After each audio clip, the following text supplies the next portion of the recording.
What's up, hobby friends? April was a pretty good month for me, hobby-wise. Pretty much everything I had planned to get done for this month I accomplished, plus a little extra. So it was a nice mix of personal projects and commission work, and not a lot of army grinding, which was actually a nice change of pace. So starting with the personal projects, the two big ones were the gun haulers for my junk force. I completed those, and that actually completes the full 2,000 points army. I recorded a video last week, if you haven't checked it out, where I basically do a retrospective on the past 6 months of the project, sort of what I had expected to learn or the challenges I would be facing for the project going in, the journey along the way, and looking back, sort of what I'm happy with, what I don't like, and what I'm looking forward to working on for the collection in the future. So if you haven't checked out that video, I highly recommend you do. I also painted up a bunch of Marvel miniatures. So Miles Morales, Ghost Spider, and the Hulk. A lot of fun. Didn't take as long as I'd expected, and I'm actually looking forward to painting more of them. They're a nice 40mm scale, but because of the size of a lot of the heroes, some of them are actually quite a bit bigger than 40mm, especially models like Venom and Hulk. So really a lot of fun, and because they're all unique, they're nice both as palette cleansers in between other projects, or just something fun to pick up and complete as a one-off without having to worry about remembering certain color schemes or having to grind out like 50 of the same model. So that's a very, very nice game I'm glad I decided to pick up and get into. I also painted Venom near the tail end of the month. Last day of April, first day of May, kind of foot in both camps, but I'm going to count it as an April miniature. And then there were a couple of commission projects that I completed. The big one was the Silent King. It was funny because like last month when I had painted up my own Silent King and recorded the retrospective after I completed the project, I basically talked about the difficulties and challenges I had painting that model. And then it was sort of what if scenario. If I had to do it again, what would I do differently to do it better and faster? I didn't think for the life of me that I would be painting another one, and especially so soon. But literally a week after I recorded that video, a client reached out to me and he was asking me to paint up another Silent King for his own collection in the exact same colors of my own army. So I accepted the project, and it was a fun experiment, or a fun experience to actually take what I had learned for a hero or a character that I had really only expected to do once, and then basically do it again. And the experience, I don't want to say it was surreal, but it was really, really cool to sort of take the learnings that I had gained from my previous experience and apply those to the second pass of the model. I also made a few tweaks to the color scheme and the approach to the model. So the first, on my own model, I painted a lot of details that just weren't seen. And as part of my optimization, I just simplified the process and didn't paint some of those parts. And that definitely helped to cut down the paint time, probably in half. The second was just brightening up quite a few of the pieces, especially the menhirs and the stonework, and I think the cape ended up being a little brighter as well. When I painted the fuchsia on mine, it ended up being a little darker and muddier than I'd liked it to, and especially on the menhirs, I had gone for a rougher textural paintwork on the stone, try and get that texture across, but in practice, it looked like I had just done a Nuln Oil wash on top of an airbrush prime, or airbrush highlight. It ended up looking quite sloppy, and I didn't want to redo it on mine, but I didn't quite like it. So I tried a different approach on the client, something a little brighter and a little cleaner, and I think it worked out better. So he's happy with it. I'm glad it turned out, and it was really cool to do it again. I also painted up a Tech Priest for the House Tyrannus project. This is an ongoing Mechanicum project I have with a client in France, where we're doing a House of Knights along with a contingent of Tech Priest and Skitarii. So I did the Tech Priest this month, and we're expecting to do a few more units in the months ahead. I have one of the knights, and then we have some Skitarii lined up, maybe some Armigers, and a Castellan. So it's a slow go project, and I'm looking forward to working more on this project.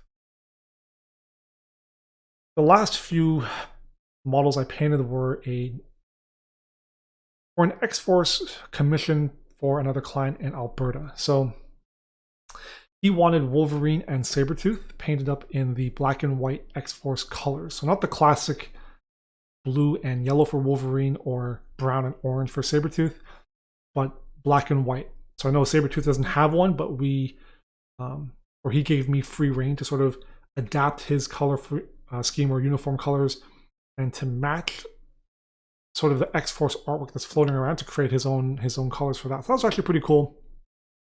I'm not a huge fan of X-Men, but painting up those two models actually makes me want to paint up a bunch of my own in those colors.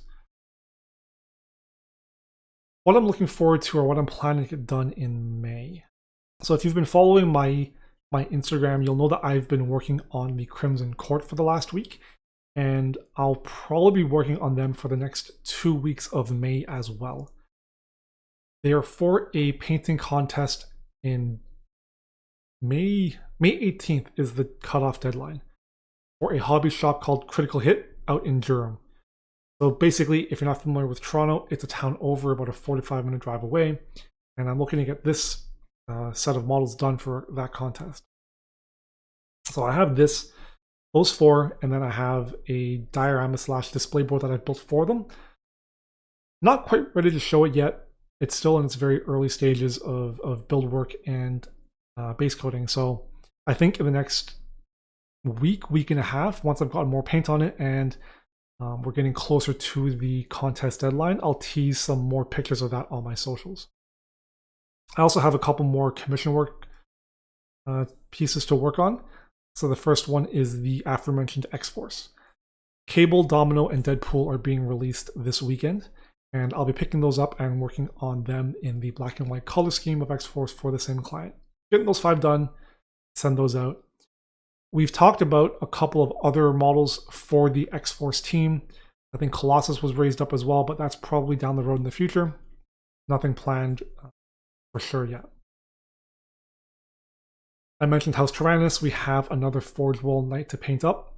I already have the Knight built. We were just waiting on a few pieces from Forge World to be sent over. They were missing in the original packaging. Now that I have them, I've been able to complete the Knight, and looking forward to painting that in the month of May.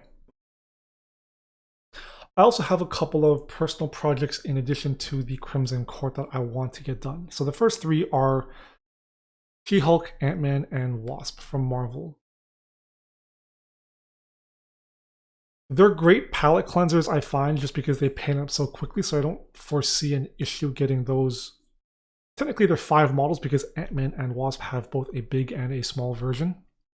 And I can work on them in between working on the Crimson Court models, as well as some other projects just as palette cleansers, and because they're mostly one-offs, I don't have to worry about setting aside the paints for a duplication project, and I can just paint them as a one-off and move on. I've also been painting a lot of 28mm and 40mm figurines for the past, I want to say 6 months now. Getting kind of tired of it. Models are really tiny. They're getting really difficult to focus on just in terms of my concentration. And I find that I've been wanting to paint larger pieces. So I think at the end of May and probably June and July, I'm going to be focusing my efforts on painting some larger scale miniatures and busts. I have quite a few in my backlog already, which is nice, so that'll give me an opportunity to finish those off. There's a Celtic 75mm model that we have that was sculpted by an artist that we had commissioned based on some artwork that I had created. Now, this had originally been done for a convention that we were planning to run before COVID had struck. So I think sometime in 2019 or some such. While the event never happened because of the lockdowns, we still got the miniature made, and we actually finally got the cast of it this, I want to say, past month. So I got my hands on one of them, and I'm looking forward to paint one this month, both as just a personal project, a nice little break, and it'll also give an opportunity for my local hobby shop Lords of War, to get the model photographed and onto their web store so they can start selling copies of that model. I also have a couple of historical figures. I have a 75mm Roman Legionnaire from Nocturna, and then a 75mm Greek hoplite from scale 75. I'm not sure if I can get either of those two done this month, but if I can, I would like to. If I can't, they'll be pushed to June. One of the other big news that happened in April was the launch or relaunch of my Patreon. So sometime in September or October of last year, I started content creation. I started creating videos for YouTube and on IGTV Reels for Instagram.